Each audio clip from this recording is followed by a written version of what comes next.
to the John and Linetia show. You a baseball fan? A little bit. I am. A little bit. Cubs, Sox. Well, Brewers, I'm from Cardinals. the South Side, so I gotta be a Sox fan. But I am a Cubs fan because I'm from Chicago. I'm a North Sider. I like the Cubs, but I also like the Sox. Right. Right now, I like the Sox better than the Cubs because they're better. Right. The Maybe Cubs maybe they'll have a good season this time. Yeah, and maybe never pigs know. might fly out of my butt. They might. You never know. Well. So the big news this week was that there will be no players elected into the Baseball Hall of Fame this year. SMH, shaking my head.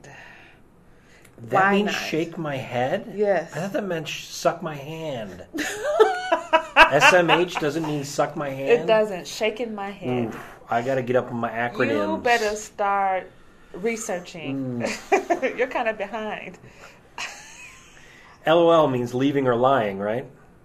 Laughing out loud. I know it do. Okay, how about LBVS? I don't know. Laughing but very serious. You better get up on your lingo. Okay, that's VD.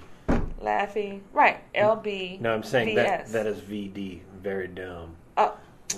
Anyway, We back just to made what we that were up, saying. Buster. The BWAA, the BBWAA, the Baseball Writers Association of America.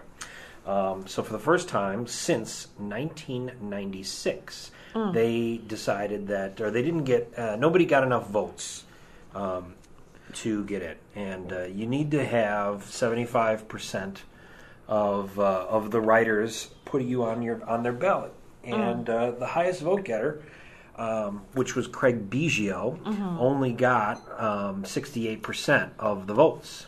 Okay. And so nobody got in. And the reason why nobody got in is? Well, the writers didn't deem any of the people on the ballot worthy of getting in.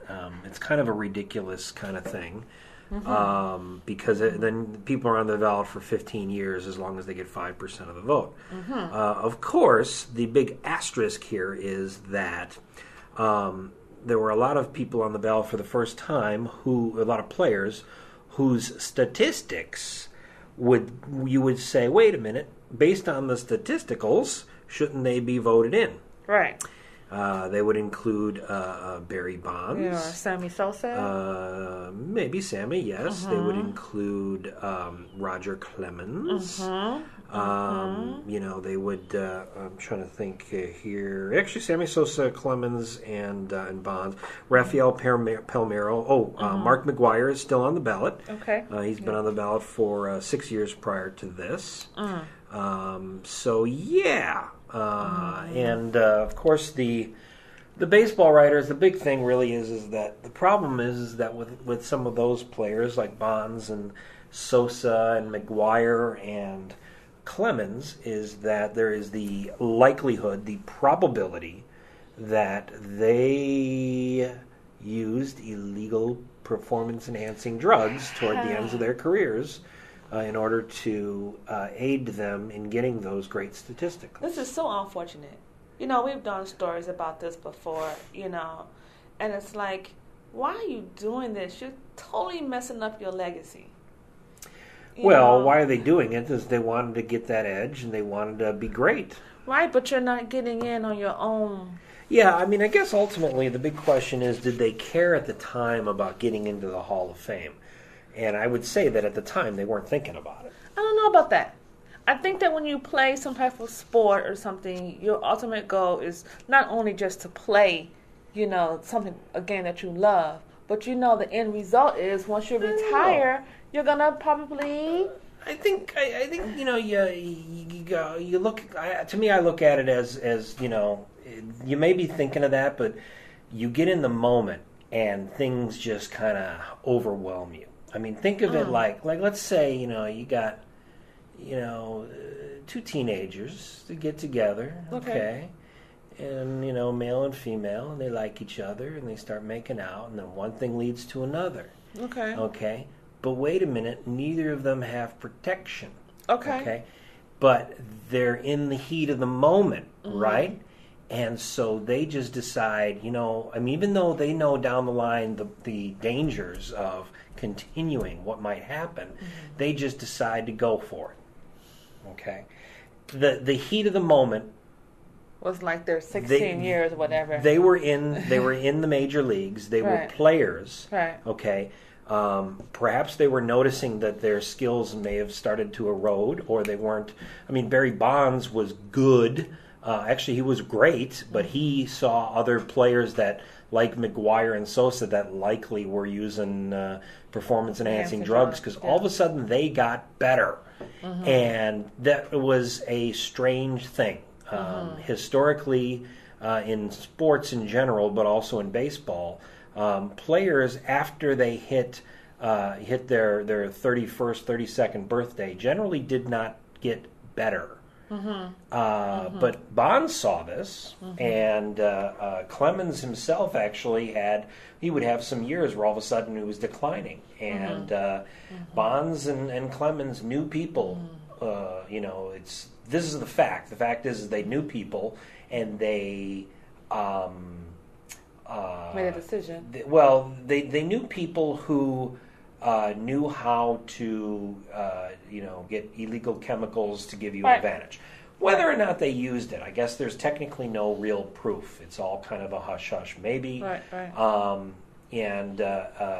But it seems kind of, when you got Barry Bonds whose head swole up, a couple of hat sizes, at the end of his career, and that's kind of that gigantism is a byproduct of steroids use, and then of course when he retired, his head went back down to normal size. Which guy was that in court, and he had to go speak in front of someone? Rafael Palmeiro was the one who went in front of Congress, said. And basically said unequivocally, I have never done illegal substances. And then unfortunately later that season, he was suspended for failing a drug test. He pretty much kind of screwed his legacy there and then. Sitting there in front of Congress, completely denying that he's ever done it. And then he actually was, of all of the players here, he's the one who really got caught. Right. The others, it's all guesswork. Circumstantial. It's circumstantial, but it's so overwhelming circumstantial. Sammy Sosa was a very skinny, kind of an average singles hitter for the White Sox. He gets traded to the Cubs, and the next thing you know, he turns into this giant monster. Okay, and who did well. When he got in front of Congress, amazingly, he forgot how to speak English. He was all of a sudden, and his English was so bad. All of a sudden, maybe he got nervous. Maybe I don't know if that's a steroid side effect or anything like that. Roger Clemens, as he got toward his 40s, it was considered. Andy Pettit, who worked out with him, said that he's pretty sure that he used HGH, growth hormone. So anyway, we've got all these players that. So it's kind of a big question of whether or not, if they use these drugs, let's put it to you this way: if they used, but they weren't necessarily caught. Well, they weren't caught at all. Except for Palmeiro. Should that matter? I think it's kind of unfair to those who don't do it. Oh, without a doubt. But it's we don't know who did and who didn't conclusively. Right. We don't know. So, since they're unsure. Quite honestly, my feeling, I've gone back and forth on all this stuff, my feeling is that unless there's definitive proof, they should just be considered, clean. They should be elected, into the Hall of Fame. Barry Bonds, pretty much everybody pretty much thinks that he juiced, but nobody caught him.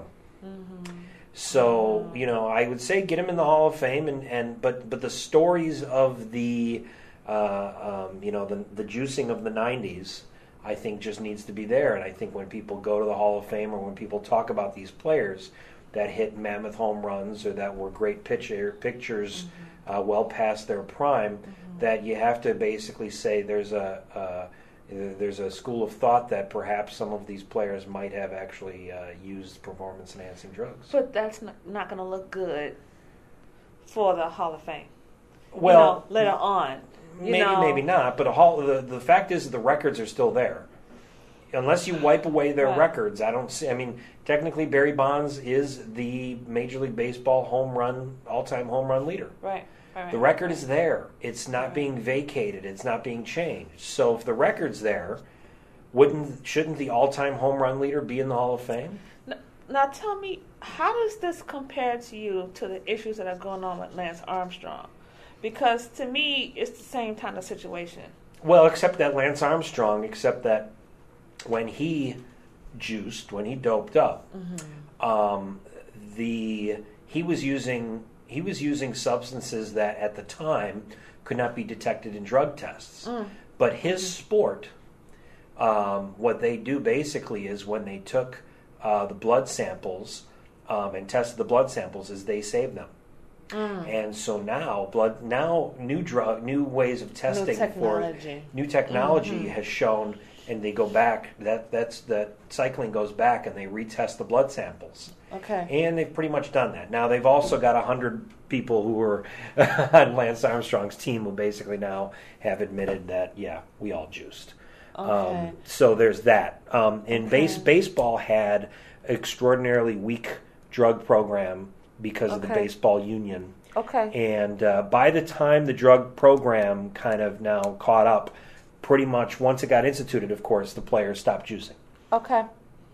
Because I think Lance Armstrong now is actually admitting that he did it, and he's like, I just want to get back out there. He might admit to Oprah, apparently. He is going to be on Oprah. He is. He wants to do some triathlon races and the such, he wouldn't be allowed based on the ban for his performance enhancing. And they got rid of his record, right? Oh yeah, well they vacated all the records, but it's still kind of ridiculous because even in those years, he won like 7 Tour de France's. Okay, he won them.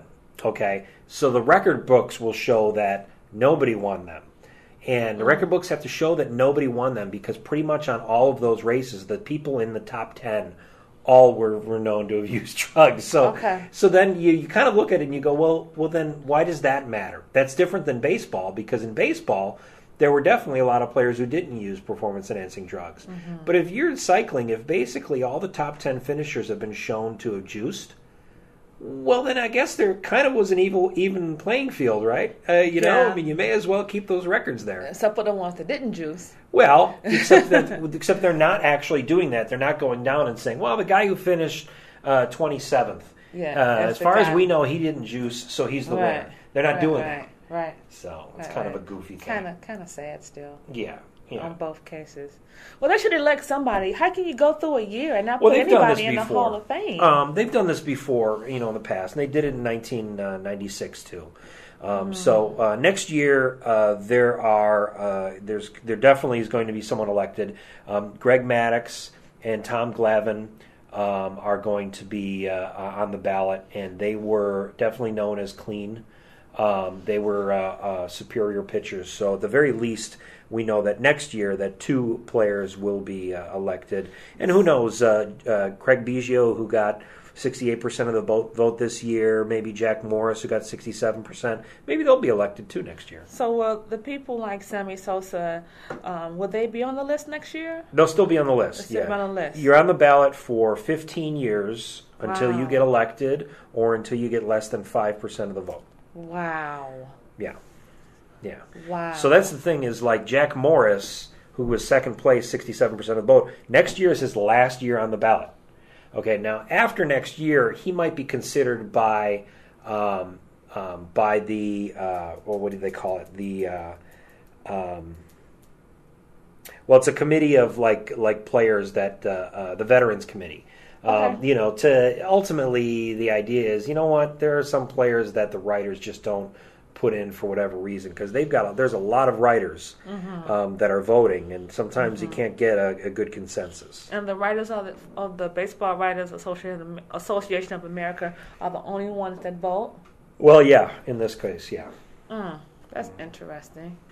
No one from like who played baseball on these teams, and they're not. They're on the veterans committee. Some players are on the Okay. veterans committee, but yeah, Okay. no, generally the writers. Wow. Yeah. Wow. Mhm. Well, all I have to say is go back to the original thing of don't do drugs, people. Try to be positive. This is crazy. You got to think about your legacy. You got to think about later on in life. There you go. All right. Thanks for listening to the John and Linetia Show.